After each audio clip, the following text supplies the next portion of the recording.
I wanna get better, yeah. Better, yeah. Every day I wanna be just fine, yeah. And the more I wanna cry, this is my calling, yeah.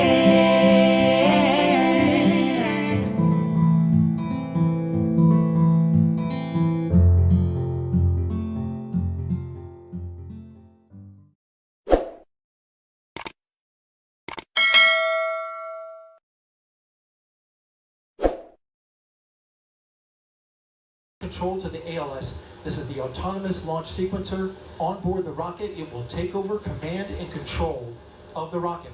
But the ALS will check, make sure there's no holds coming from the ground. We'll hear call-outs from the GLS operator, Alex Pandalos.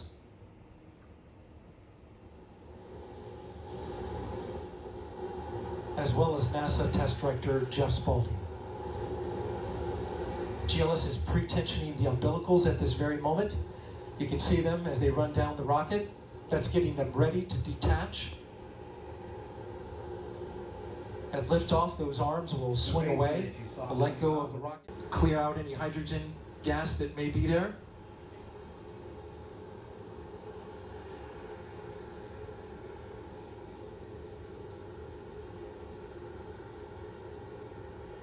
You can see the crew access arm is already retracted.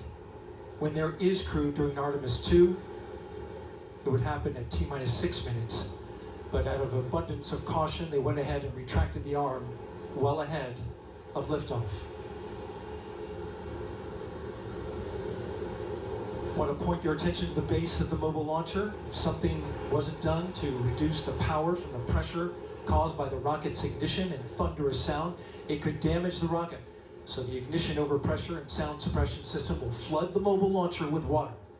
You'll see that sequence start at T-minus 17 seconds.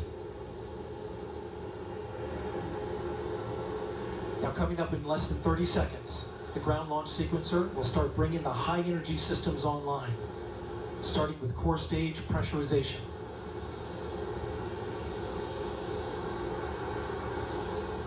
Let's start. PLS is go for core stage APU start. That now leads to the thrust vector control test at T-minus 2 minutes and 30 seconds. That can proceed now, and we will see the engine's gimbal at the bottom of the core stage.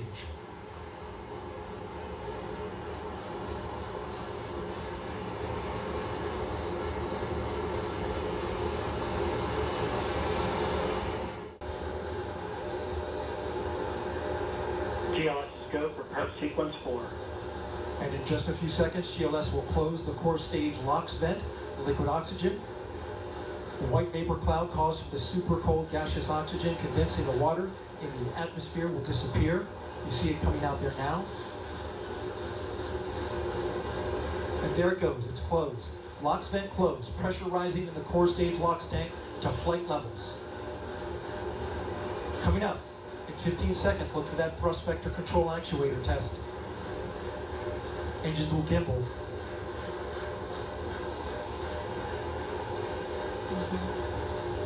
And there they go. The 4 core stage RS-25 engines gimbaling around, testing the ability to steer the rocket into space. They will operate at 109% performance. Each RS-25 throwing down 500,000 pounds of thrust. All 4, 2 million pounds. All together with the boosters, 8.8 million pounds of thrust. GLS is good for upper stage to internal power. Now the upper stage has gone to internal power. So power is removed from the rocket. Sound suppressor water now flowing under the ML.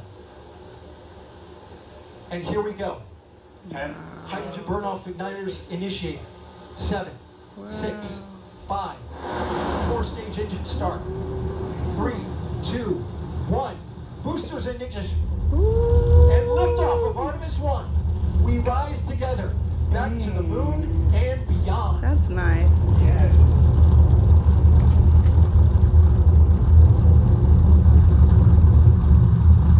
All 4 RS-25 engines on the core stage and 2 solid rocket boosters now propelling the vehicle at 128 miles per hour. Hearing good control on the roll from teams in Mission Control Houston. All good calls so far. Now 30 seconds into the flight of Artemis I. First milestone will be for the vehicle to pass through max Q in about 1 minute and 9 seconds into launch. This is the greatest period of atmospheric force on the rocket.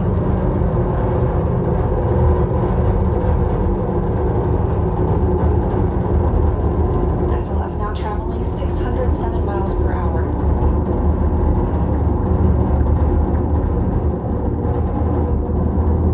You're looking at 8.8 million pounds of maximum thrust. Quiet here in Artemis Mission Control.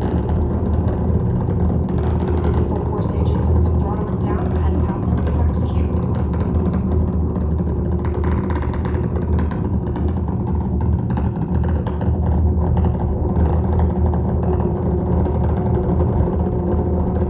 Now 1 minute, 21 seconds into the flight, traveling at 1,420 miles per hour. The 4 core stage engines are back at maximum thrust. The next major milestone will be for the solid rocket boosters to cut off and jettison at about 2 minutes and 11 seconds into the flight, so about 30 seconds from now. Again, quiet here in Mission Control Houston as teams continue monitoring the flight of Artemis I. We're now 16 miles downrange from the launch pad at Kennedy Space Center, traveling over 2,800 miles per hour.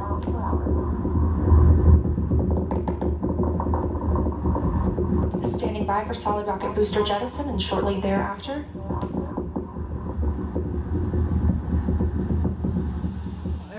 That looks like a face. Yeah, right. The solids come off. Confirmation that the solid rocket boosters have separated these 177-foot boosters. Now the core stage continues to power the flight of Orion, all 4 RS-25 engines firing, traveling over 3,400 miles per hour, 46 miles downrange. 2 minutes and 36 seconds into the flight. Hearing nominal calls here in Mission Control Houston. We've still got 4 good engines on the core stage. Next up, we'll be looking for the service module light, except to perform this separation. Those 4 core stage engines will... If you need to see more on food, music, beauty, fashion, DIY, flying, and so much more, kindly hit on the subscribe button and don't forget to turn on the post notification bell so that every single time we're going to be making an upload, you are going to be notified. Thank you so much for the love and support, and I'm going to see you on the next one. Peace!